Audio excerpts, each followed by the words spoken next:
ప్రభు నామమున అందరికీ శుభోదయం. ఈరోజు దేవుని వాగ్దానము ఏమనగా అపోస్తులుల కార్యములు 5వ అధ్యాయము 31వ వచనము.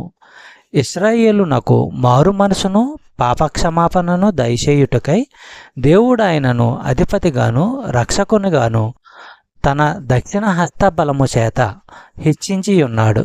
సహోదరి సహోదరులారా, పశ్చాత్తాపము క్షమాపణ కలిసి వస్తాయని, రెండు క్రీస్తు ఉచితంగా ఇచ్చేవే అని మరోసారి గమనించండి.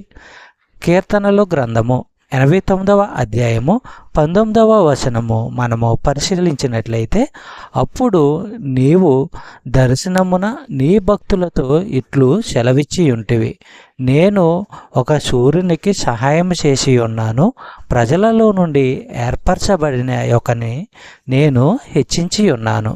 చెప్పబడిన వాగ్దానము దేవుడు దీవించి ఆశీర్వదించును గాక. ఆమేన్.